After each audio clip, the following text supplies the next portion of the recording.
Yo, what is going on, and welcome to another episode of the Urban Pitch Podcast, a beautiful game of life, part of the Believe Network. I'm Ramsey Abushala, editor of urbanpitch.com. To my left, we're reunited, all three of us, for the first time in a couple weeks. Julio Monterosa, Bridget Flores, the co-executive directors of Vibes. What's going on, y'all? We are here. We made it. We're all together. I took a mental health day off. I'm back. Yeah, mental. Yeah, okay. Sure. We'll call it that. He's doing his job a little too well. Right. He's vibing. It was a Sunday shoot for our last episode, so I mean that's all you need to know. MLS is back. Yeah, right. Okay, so but we are on the couch. We're the cozy gang here. That means we have a guest joining us via Zoom. He's a goalkeeper for the Portland Timbers on loan with Indy 11 in the USL. Hunter Sulte, thank you so much for joining us. What's going on, man? Oh, thanks for having me. Just enjoying being back on the West Coast. Yeah. Back on the West Coast for the weekend. You said you're with Portland for this weekend. So going back and forth, is that something that you do pretty often while you're on loan? So this is the first time I've done it. We'll see if it happens more later on the season. But it's not too bad because they give me a flight pretty quick, and I still have a place to stay here, so it's not too bad, and it's enjoyable coming back, seeing all the guys again. Yeah. So what was it like, making the switch, getting, moving from Portland to Indianapolis? How quickly did that happen? Was it a planned thing? Did you know that you were going to make the move? Was it kind of thrust upon you? How did that all work out? And what's it been like, kind of getting acclimated to your new setting? So I was talking to Portland for quite a bit before about potentially making a move to play in the USL, to experience higher level games, and to really could continue to develop to eventually play in the MLS one day, and eventually be hopefully a starter one day for Portland.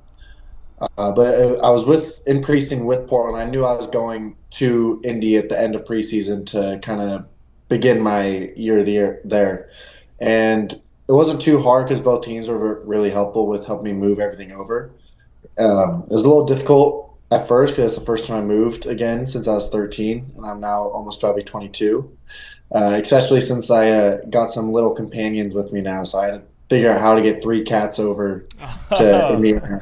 Yeah, so I actually bought 3 backpacks with like a plastic case to carry the cats. And now since Tega's over there, him and his girlfriend actually moved 2 of my cats over because I went over early and brought 1. How have they liked the move? Because I know cats are very particular with their surroundings, so I feel like they might have a longer period of adjustment than you. Yeah, so I made the right decision by taking the easiest cat because I've traveled with my other 2 before, and it's terrible. And so I'm like, all right, Tega, I'm going before you. You can take those 2. And so he actually told me that he asked for a private room because normally you have to pull the cats out in security. He's like, yeah, I'm not taking a chance. I'm going to go in a private room and get screened with them. But he showed me the cage, and it was a little scratched up after from the cats freaking out. That's a real friend, though. That's a for lifer right there for sure. Yeah, I mean, I can't imagine having to travel with even like a pet in general, because I know it's hard. It's a lot of maintenance and it's a lot of transitioning. But shout out to your friend for that. Yeah, I mean, it's tough, especially because sometimes your cat won't shut up on a plane, so they're just meowing the whole time. I mean, that's better than like a baby or a kid who's kicking the seat. Like there's worse things that could be going on planes. Yeah, at least a cat's kind of confined to an area. Right. Today's episode is brought to you by Bet Online. The tournament is here. Bet Online is your bracket headquarters for this season with the best bracket contest out there. And odds, lines, and info on every game and every round right up until the national championship. You can access the most up-to-the-minute wagering information anytime from your desktop or mobile devices, and even track your bracket real-time all the way through the tournament. Head to Bet Online today to get in on the action. Remember to use promo code BELIEVE, that's BLEAV, for your 50% welcome bonus on your first deposit. Bet Online, the game starts here. Yeah, you can't really confine a baby. Yeah. But so you mentioned, you moved to Portland when you were 13. You grew up in Alaska. What was it like? What was like the soccer culture like out there? I know we did a previous interview with you on the site before. I think it was like 2021. And you talked about that a little bit, growing up in Alaska, kind of coming up through the system, playing rec league to going into I think it was a PDL at the time, or a ODP or something like that. So what was it like growing up? What was the soccer culture like? Did you feel like there was a soccer culture in Alaska? And how did you choose that, or how did you decide that you wanted to do soccer full time? Yeah, so the soccer culture isn't huge in Alaska. It's definitely growing. Like at the younger ages, you definitely have more teams to compete with, but as you get older, you start having high school sports come in, and you reach an age where kids start to have to pick one sport or the other. And a lot of times it's not soccer, maybe it's football or hockey. I think by my last state cup I played in for Alaska, it was my team and two other teams, and then the team above us, like the next age up, they only had one other team to play against in the state cup, so they basically played a best of three. And then club kind of starts fading out at a certain age, and kids start to take high school soccer a lot more serious, and that's where you'll see a lot of kids just play that instead of club. But I think the sport is definitely growing, especially with Obed playing for the Sounders now and having a lot of success there. Yeah. But it's tough because it's not a main sport there for sure. Like definitely a lot more kids played hockey growing up. But as I got older, I realized I do, if I want to pursue soccer, I have to eventually make a move to an MLS academy or somewhere in the lower 48, because my sister did the same thing for skiing. She left Alaska to live in Utah and join a skiing academy. Wow. Mm-hmm. So I kind of followed in her footsteps in that way. Yeah, and I think that was a great move on your part to continue and like to eventually find the professional side of being in soccer. But before going into all of that, like what gave you that like passion for soccer? Like what gave you that drive to go after soccer, knowing that it wasn't like one of the biggest sports in Alaska? Yeah, so I started playing soccer pretty late as well. I think I played obviously when I was really young, because I think most kids start in that, and then eventually I phased out of it and wanted to play different sports such as football, basketball, baseball, the other basic sports. And then I don't know, one day I think because I played a recess soccer a lot and I really enjoyed it, so my mom signed me up for this league called Spider League, which was essentially a league below rec, which I played really well in. Mom was like, "All right, if you keep your grades up, we'll put you into the comp league," and I kind of started to fall in love with it. I don't think I started playing again until I was 10 years old. And then by 13 is when I made my move. That's quick. That's a quick jump from super quick jump. Yeah, from just kind of getting started at 10 to now you're going to pursue this like kind of full time. How did that come about, and why Portland? How did you get? Is there like a connection there? Because you said your sister went to a whole different state. Why Portland? So Portland, I believe this is correct, but they started because Portland has a lot of the affiliates at the club level in Portland. So Alaska just got one of those. I'm pretty sure I'm not too sure what it's called, but so they're starting to have a way to scout kids from Alaska more. But I'd say the way I got recognized was in the ODP tournaments. That was a big thing at the time, going to the Phoenix tournaments and playing well there. So I think that was kind of my way to get noticed. So it's hard getting noticed in a state that's a 3.5-hour flight from the lower 48 states.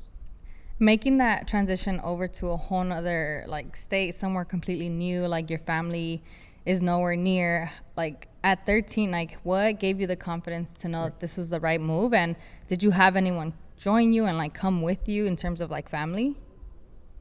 So my dad and my little sister helped me move everything over, but they only stayed in Portland for probably 2 days. And then I believe my little sister had to leave to go to a volleyball camp at a separate college. So it was really tough, honestly. My first couple years while I was still kind of in that super young area. But as time got on, like my dad would leave the first time, I probably cried for 2 weeks. Like it was my first time not living with my family. And I mean, there's times I wanted to quit. So it's not easy being young and away from all your friends and your parents. But as time got on, it got a lot easier. Like now when my parents leave, I don't cry. I mean, it feels like home here now. So I mean, that's a good thing. I'm glad you got over like the emotional aspect of it. But for you, like being 13, did you have? I'm curious to know, like when you were in Portland, were you provided like education? What was schooling like? Was that something that played a factor in your journey? Yeah, so thankfully I had family for my first year in Portland. Um, but so the way I got around, I went to Highland Park Middle School, which is probably a mile and a half, 2 miles. So I would every morning I'd bike to school, do school, and then kind of see what our schedule was if we were the first session or second session. And I'd bike from school straight to training, and then I'd get picked up thankfully after because it was quite far. I mean, it made me tougher and work harder for sure. But it was nice still being able to go to that public school and making my own friends here. And that was something that was really different about Indiana and here since I had friends outside of soccer, I was able to kind of get away from the soccer side and kind of just have my own friends. But as I go to Indy, I don't know anyone outside the team. So I got really close with some of the guys there. Mm-hmm. How far was the bike ride from middle school to the practice with Portland? Thankfully that was a lot of downhill from school, so I was kind of just cruising along. But I would say probably a 10 to 12 minute bike ride, so nothing terrible. Yeah, except when you tell that story to other people, you got to say it was uphill, it was raining, it was Portland, so it's raining all the time, it was freezing, like you don't know what I had to go through It was the most treacherous bike ride, holes everywhere, had to hit a couple jumps. Definitely, you got to cry a little bit, but like you guys don't know, you don't know the struggle. Yeah. So you are 6'7", is that correct? That is right. Yeah. So at the time you made your MLS debut, the tallest goalkeeper or tallest MLS player to play in the league.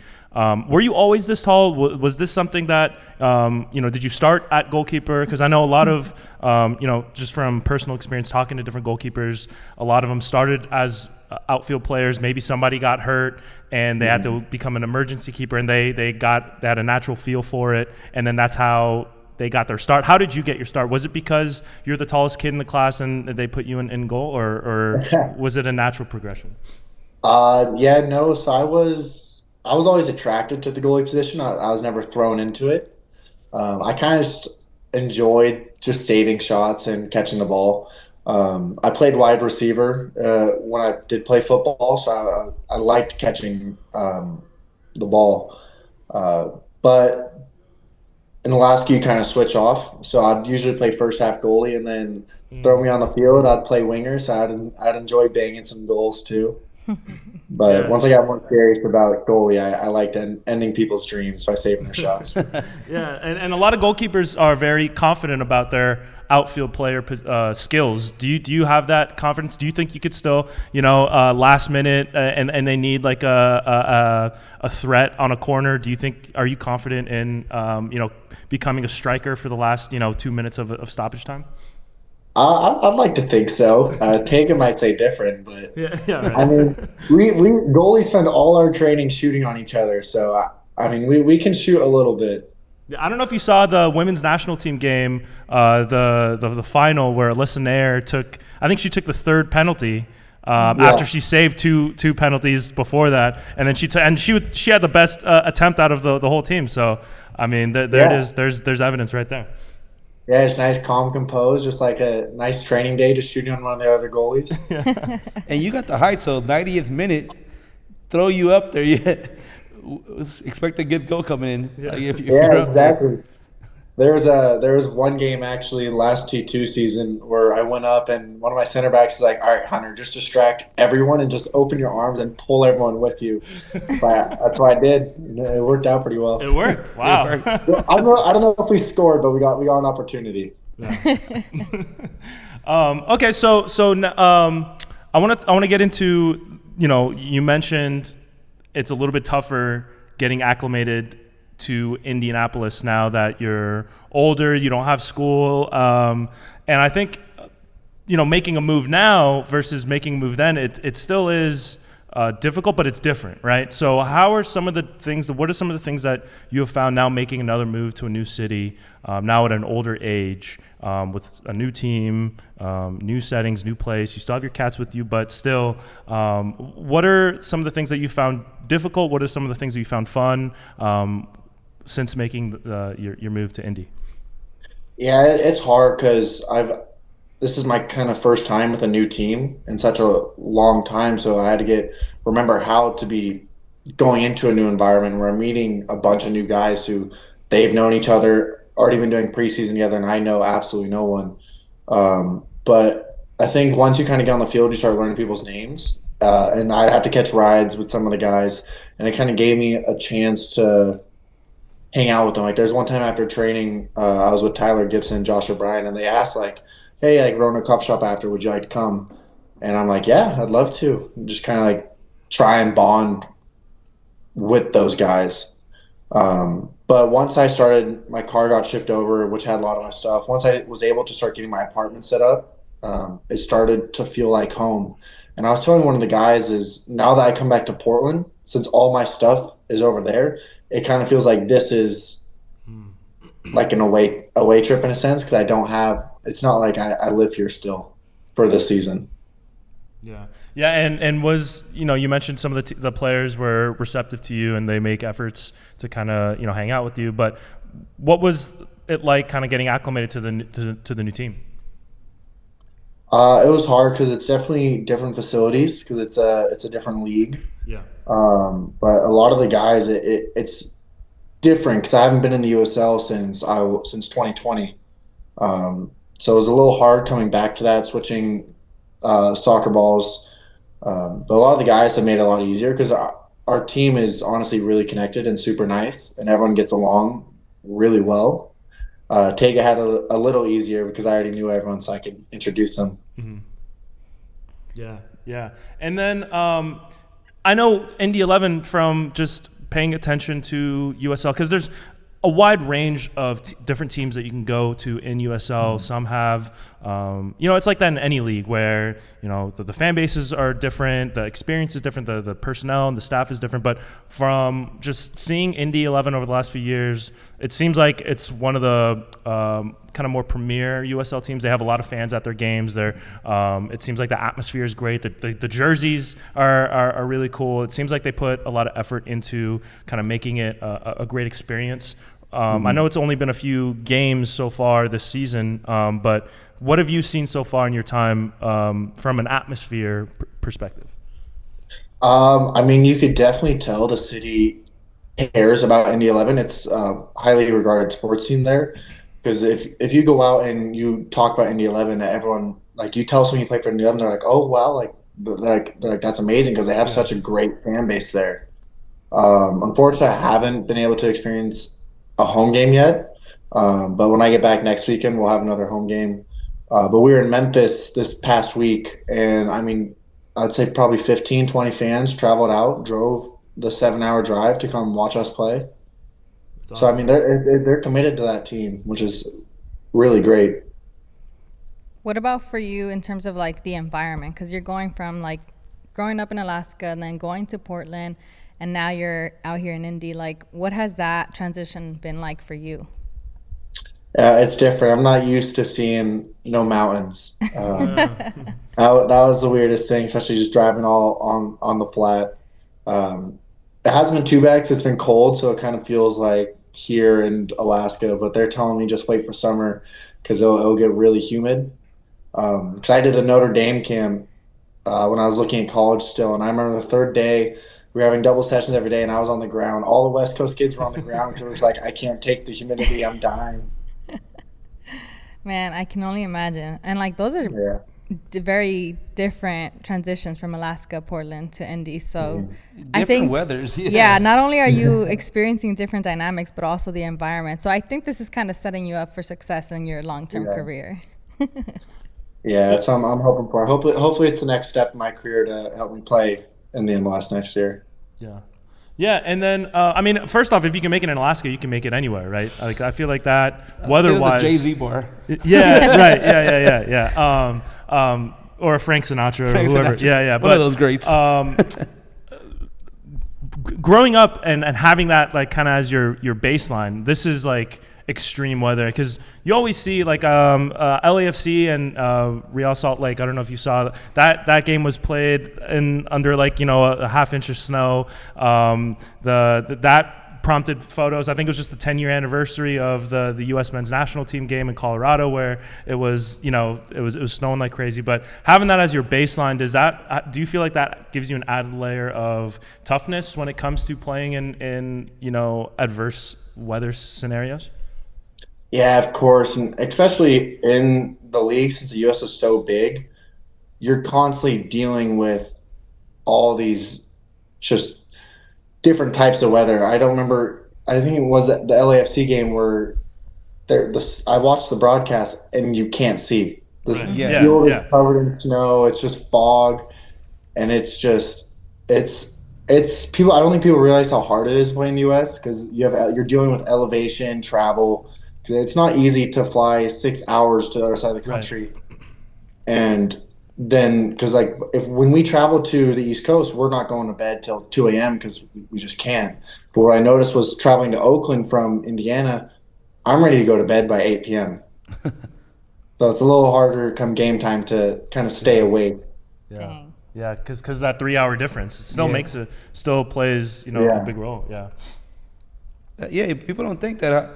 I know there's a lot of reports when we were first trying to bring, not that the stars are coming, but when they were first trying to bring stars to the MLS, it was the flights are rigorous, the weather conditions, it's crazy. But how do you feel? Because you've been in the league for a few years now. How do you feel the league has grown? I mean, you see, it's definitely grown a lot because you see teams like Austin, Nashville, us. A lot of teams are filling their stadiums, and now every time you travel to an away game, it's a crazy environment. It's not an easy game because you're dealing with all these fans yelling at you, new surface, just completely different environment. So I think it's definitely become harder to play away games in this league, and it's so crucial when you get a point on the road or 3 points. It's a huge difference because it's not an easy thing to do. Can you hear what the fans are saying sometimes? And have you heard anything funny come out of the bleachers? Oh, of course. I mean, being a backup goalie warming up, they rip you apart. What's the craziest thing you've heard? Yeah, it was tough. What was the crazy thing? I mean, there was one time in the USL that these two girls, they were trying to talk to me, and I was trying to focus on the game, and then they came back with a piece of paper and they threw it at me. And I think it was a number. I don't know. It was one of my first pro games. So I wasn't trying to give a reaction. Did you hit him up? Did you save the number? I lost the paper, unfortunately. Oh man, hey, girls, hit him back up. That is crazy. Yeah. Hey, that's shooting your shot. That's shooting your shot. Literally. Yeah, exactly. That's what's up. Yeah, man, I'm jealous now. But I mean, when it comes to tough environments, like Portland is known for having that raucous. Providence Park is routinely sold out. It's one of the kind of premier destinations for when it comes to stadiums in MLS. What's it like playing in that stadium? And I know you've had some experience with the first team. What's it like at the stadium for a home game? It's really cool, to be honest, especially since they added the new layer on the KeyBank side. It makes the stadium feel massive. And especially with having one of the greatest supporter groups in the league, I couldn't imagine being away goalie having the Timbers Army behind you, because they are a loud group. They don't stop for the entire game, and but it wakes you up. It makes you want to play well. And what I've noticed is I feel like I play better when I'm playing in front of fans, especially the Timbers Army, because you're representing them. You're representing the city. Yeah, I was lucky enough to go to the stadium. It seems bigger than what it looks like on TV. Yeah, and the Timber Army does not stop screaming, especially when they're making a goal and they have to chop down the wood, and they are going nuts. Yeah. Yeah, I think our coolest tradition is having the wood log. That's one of the goals for me is to have a log hung up in my house. Yeah, yeah, yeah.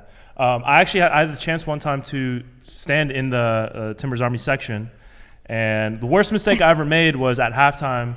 The guy sitting next to me, we're just talking, a ton of others. I was talking to him about Urban Pitch and how I'm a writer for the site and all that. He goes, "Oh yeah, so where are you from?" I said, "Oh, I'm actually visiting here for the weekend. I'm from LA." And he, like, once I said it, like, he started, like, berating, like, nonstop. And we're, like, getting along, he goes, "Go back to LA, you're a fake plastic club," like, all this and that. I was like, "Hey, man, like, relax, dude. Like, I'm just here to have a good time." I'm like, it was crazy. Like, and I didn't move. Thankfully, I had a couple other people there to kind of help, like, calm the situation down. But he, like, he turned on an instant. And like the second I wasn't, I said I'm not really a Timbers fan. I'm here visiting from LA. He was just like, it was over for me. And that's just the type of, I couldn't even get mad because I was like, this is just a different level of passion for it. But I feel like that's a sentiment that's shared across the board, and that's not like an isolated incident. Yeah, I think I'd be too scared to step into another supporter section. Yeah, I mean, that was bold of you. Actually. It was bold of me to say. I didn't even like think about it because like we were just kind of getting along pretty well, and like I thought I was in a safe space, but I was not it was not a safe space. It was a very very raucous atmosphere. So I learned my lesson. So I mean, I like to that guy, I have no ill will or harm to him. Like so it's all good for now at least. No, he's lying. He said if he sees him again, he's gonna fight him. He's gonna beat him up. Whoever that guy is, he got smoke for you, bro. He's been 86 from Providence Park. Right. Yeah. If you're from LA, you can't come back in. Right. Okay, so obviously now, so you mentioned earlier, like your goal is to become a starting goalkeeper in MLS. What on loan now? What are some goals that you have set for yourself? What are the expectations that you have set for yourself while playing for Indy 11?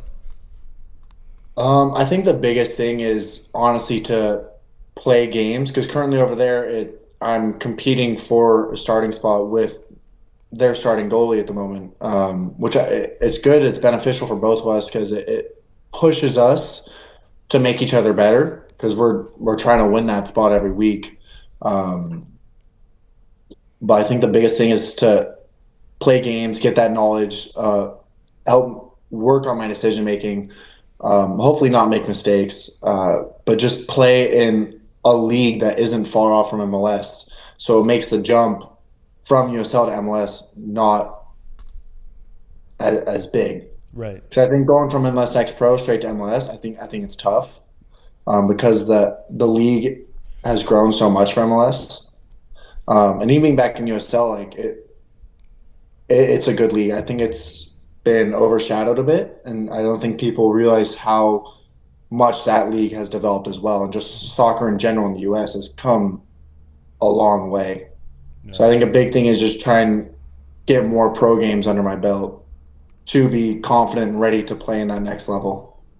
Yeah, and goalie is such a singular position, right? Whereas like if you're a midfielder or a winger, like there's multiple spots that you can kind of take on. Right, and then on top of that, there's subs that are being made, so you can be used in the last 30 minutes of the game. But goalkeeper is like very like you're either there or you're not.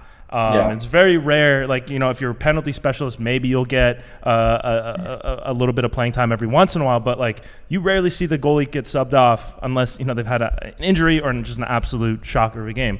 How do you stay ready? How do you stay mentally focused when you're not the starter, just in case something does happen and you do have to get in there?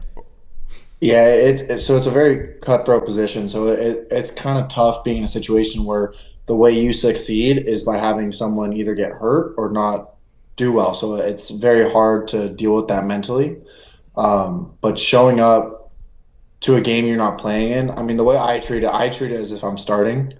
Because there's been a couple times where I have been subbed into games.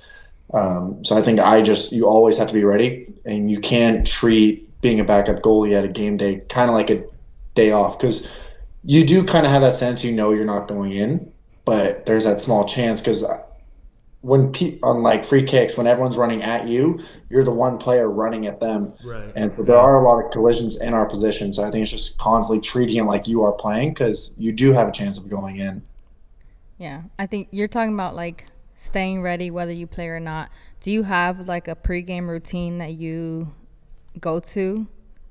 Yeah, I am pretty superstitious. What I do, like to the gloves I wear. My coach makes fun of me because I have the same warm up every single time.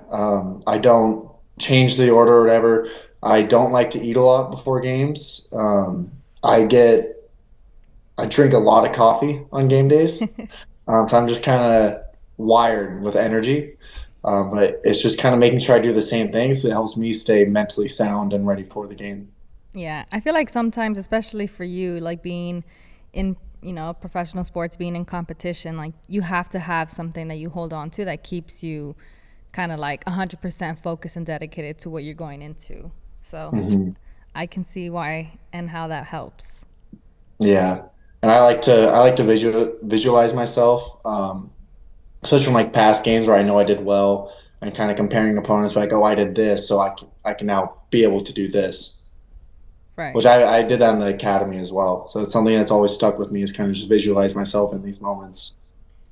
Have you ever had your routine thrown off by something or someone, and you've had to kind of make an adjustment on the fly? I have. I don't know if it's necessarily been by like a fan saying something. I think it's usually like in my warm up, it's forgetting to do something and then trying to think back, oh, did I do that? And then kind of just like messes with your head a little bit. And then kind of just like trying to get that out of your mind as quick as possible. Yeah, To try and get back into the group.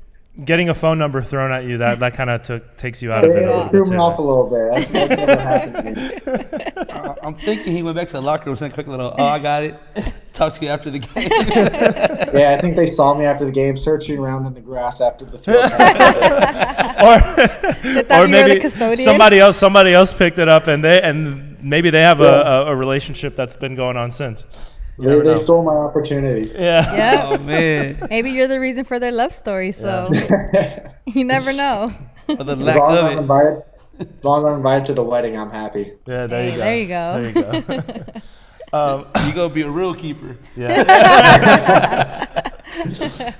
So any music you listen to before the games? Like, is music part of your routine prior to going to games? So it's changed a lot of my music taste. I kind of moved away from the normal rap, but something that kind of like just gets me hyped up, ready for the game. Which at the moment, it's been a lot of like rave music that kind of like gets me going. It gets me excited and wanting to move. So I've been loving that right now. Is it like a certain artist that you have in mind? I've been loving the Pursuit of Happiness, Steve Aoki. That's a classic. That is a classic. Pursuit of Happiness. That's the Project X. The Project X song. Yeah, that's a classic. Then there's another one called The Hum. It's a lot of like hockey warm-up music that you hear in like a hockey stadium. That really gets me going. Yeah. Are you a big hockey guy?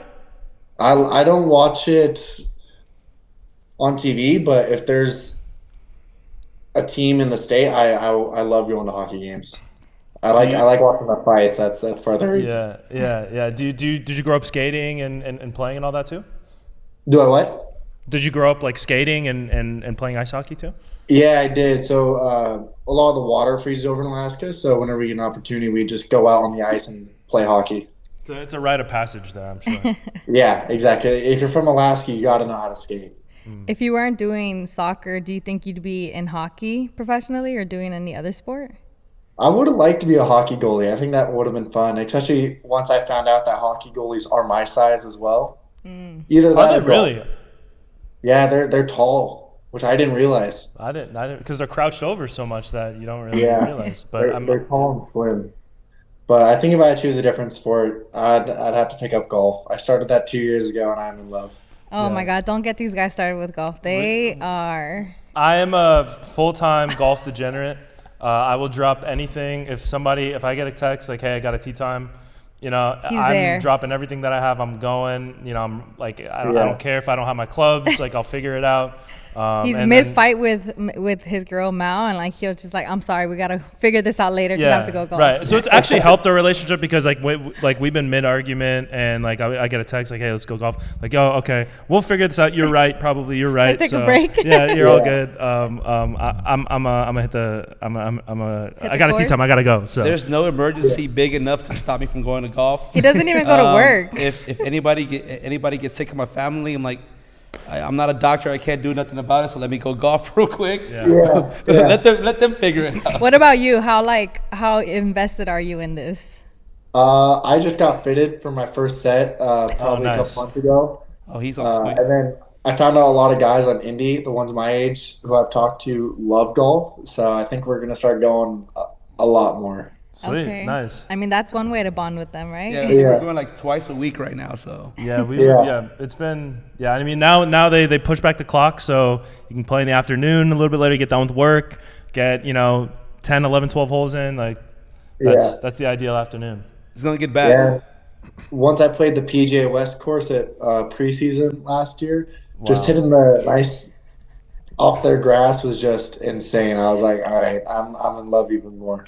Yeah, well, we actually had Justin Rasmussen when he was still with the Timbers, and he said he was a big golfer. Did you ever play with him? When I don't know if you guys overlapped with your time there. Only a couple times I've played with Justin, but mostly I would go golfing with Tega just because we're roommates. Right. Yeah. And him and I kind of picked it up at the same time, so we're kind of around the same skill level. Right. But yeah, we bought like a little chipping thing for in our house with plastic clubs that we were doing. We were doing TikTok live with it. Wow. Well, we gotta get tapped into that. Maybe we should start doing that We're too. not there yet. Yeah, chipping competitions. That's insane. Yeah. I mean, we're already. Sorry, go ahead. Yeah, I'm gonna start doing the golf competitions with Tega. We're gonna have to start putting money on our rounds. Y'all could do a 2v2 on TikTok Live. Wow. I'm down. Oh, that'd be perfect. The match. We'll do the match. I'm down. Yeah. Yeah. I'll be the judge. I don't Okay. know anything, but I'll be the judge. Yeah. No, she'll be the commentator. Oh, yeah. I'll be the The commentator. minute we start losing, I'm talking every single time you guys are swinging. All the etiquette is going out the All window. the etiquette is gone. Oh, that works for me. I'm here for it. All right, Hey, there he's we a go. goallie. He's used to all the talking in the back. So That's right. That's not Yeah, gonna we're actually faze making him him. better. If by us talking, we're making him better, and as one a golfer and two A goalkeeper. tuning up the Mentally, goalkeeper. mentally. Right? Yeah. Yeah. I mean, you're welcome to throw paper at me in my backswing. Okay. No, I'm not gonna give you my number, right? Dang. That's so funny. That's great. City boy for sure. Yeah. He's giving city boy vibes. City boy vibes for real. Oh, yeah, No, if the shirts start coming off, I don't think there's any way I can focus. Yeah, I mean it's tough. It's harder. It's one thing, like playing goalkeeper with people shouting. It's another thing. I feel like golf is like super. Like it needs to be like you need that quiet to kind of set the tone, right? Yeah, I'm already in my head enough about my swing. So Oh, me too. the practice swing always feels so good, and I pull out the driver, and it's just gone. Yeah. No, my last driver though. Oh yeah, that's right. So we were playing. I think it was like the back nine in the evening, and the sun was like literally about to go down, and we're teeing off. This is gonna be the last hole, and he goes, "Man, I'm not hitting driver here. I'm just gonna pull up my iron because he's hit his driver way to the right, like out of bounds." And we all go like, hey man, just don't even think about it. Relax. Like you're trying to hit the ball so hard, like swing easy, and you'll do it. Sure enough, like straight that. He hit it, and he goes, oh! Like just Threw starts my going club in the crazy. air. I was like, yeah. It was one of those. It's the shot that keeps you coming back. Yeah. Yeah. It's the one that brings you back. Yeah. Definitely. Yeah. I I went would one consider time. myself a good golfer if I wasn't trying to recover from my drive every hole. Right. Me too. I went one time. I joined them one time, and I couldn't get it, and I got mad, and I haven't gone back. So Yeah. Because she's a lefty player with right clubs. Also, they didn't prepare me. They didn't equip me with the right material. Yeah, she needs to get fitted for her own. They set didn't, first. how dare they say they're my friends? They don't even know I'm left-handed. She's trying to buy the game. Like she's trying to look perfect for the game without learning the game at all. Hey, look good, feel good. I mean, once I got my new gloves, I'm like, oh, I could be on the PGA now. Right? Exactly. I was there for the vibes. Yeah, right. So besides the pregame music, I know that's one thing. What about stuff that's like when you're off the pitch and you're driving your car, taking a walk? Who are you listening to? What are some of the artists that because I know you said there's normal rap. So are you big into hip hop? Is that your main genre, or is it kind of an eclectic mix? So I'm big into country. Nice, okay. One of my friends from Alaska introduced me to it a couple years ago, and I fell in love with it. So I'd say a lot of Zach Bryan, Morgan Wallen. There's some other guys. So there's one song I'm waiting for. I don't have the guy's name down, but I'm waiting for him to release it that I'm in love with. But I think my favorite is probably Broadway Girls, because that one, it's like a mix between rap and country with Lil Durk. Yeah. There's been an increasing mix. I know Nelly had a big thing for going for a little bit. Because you're all in my head. Yeah. Yeah. Not the song, but yeah. Yeah, right. I love But that. yeah, I mean, it's nice just because Indiana's all cornfields, so I like to just roll the windows all the way down and start blasting country music out and pretending I'm a country boy for Wow. a nice 30 minutes. You're playing out the whole scene at that point. Yeah, it's gotta be a nice sunny day though. That's the one rule. Right. More stagecoach than Coachella. What was what? More stagecoach than Coachella? You rather go to the Yeah. Stagecoach festival? I've never been to a festival.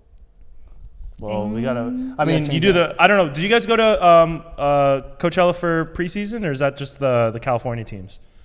Yeah, so we did go to Coachella for preseason, and it's a massive venue. I would love to see that in its full operation. Yeah, so you just got to stay maybe next time. Just wait it out. Cause it's like a couple months. You can just hang out for a little bit. I'll just fake a little injury back. Oh, my doctor for my surgeries in Palm Springs. I gotta go. Yeah. I'm sorry.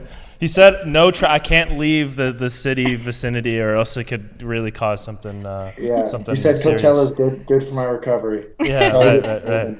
Just until Stagecoach weekend, and then after that, he said, prescribed. "I'm good." Yeah. Yeah, I'll be there for the first game. Just let me recover at Coachella. Man, Hunter, thank you so much. I know I don't want to keep you for too long. I know you got a lot of things going on, but just we had a great time talking, and just thank you for taking the time to speak with us. Of course, thanks for having me. I had a blast. Yeah. Before we wrap things up, is there anything that you want to shout out? Anything you want to plug to anyone that might be watching this? I'll have to plug my sisters, my family, because my oldest is currently deployed in Saudi Arabia.